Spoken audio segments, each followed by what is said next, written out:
আসসালামু আলাইকুম, back to my channel রূপসীরা কিচেনে আপনাদের সবাইকে স্বাগতম। যত রকমের নাস্তা আছে তার মধ্যে সবথেকে সহজ আজকের এই নাস্তা রেসিপি।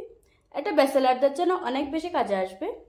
আবার যারা ঝটপট নাস্তা রেডি করতে চান তাদের জন্য আজকের এই রেসিপি। চলুন তাহলে দেখে নেব। প্রথমে একটা বাটিতে নিয়ে নিচ্ছি একটা পেঁয়াজ কুচি। আমি এখানে ছোট সাইজের একটা পেঁয়াজ নিয়েছি।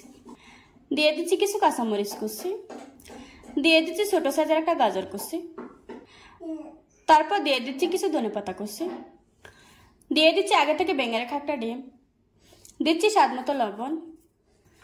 এবার আমি সবগুলো উপকরণ খুব ভালোভাবে মিশিয়ে নেব। খুব ভালো করে মেশাতে হবে। এই কাজটা একটু সময় নিয়ে করতে হবে যাতে করে পেঁয়াজ আর গাজরটা কিছুটা নরম হয়ে যায়। গাজরটাকে যতটা সম্ভব মিহি করে কুচি করতে হবে।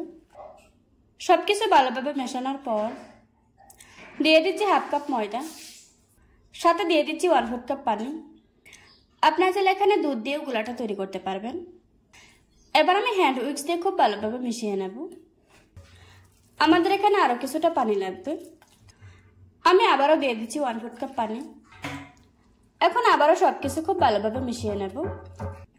নাস্তাটা বানানোর জন্য গোলাটা তৈরি করা হয়ে গিয়েছে। আমি এরকম পাতলা করে একটা গোলা তৈরি করে নিয়েছি। এখন আমি নাস্তাগুলি বানিয়ে নেব। চুলায় মিডিয়াম আছে তাওয়া গরম করে নিয়েছি। এখন তাওয়াতে সামান্য একটু তেল ব্রাশ করে নিচ্ছি। এবার একটা গোল চামচ দিয়ে 2 চামচ দিয়ে দিচ্ছি। আপনারা যদি বেশি পাতলা করে বানাতে চান ওই ক্ষেত্রে 1 চামচ দিলেই হয়ে যাবে। চুলার আঁচ মিডিয়ামে রেখে কিছুক্ষণ অপেক্ষা করলে দেখা যাবে নিচের পাশটা শক্ত হয়ে গিয়েছে। তখন এভাবে করে বাজ দিয়ে দিতে হবে। নাস্তাটা বাজ দেওয়ার পর আরও 30 সেকেন্ডের মতো ভেজে নিতে হবে। এখন আমি উপরে সামান্য একটু তেল ব্রাশ করে দিচ্ছি আর এভাবে করে ভেজে নিচ্ছি। আমার নাস্তাটা বানানো হয়ে গিয়েছে। এখন একটা প্লেটে তুলে নেব। এভাবে করে আজকে আমি সবগুলো নাস্তা বানিয়ে নেব।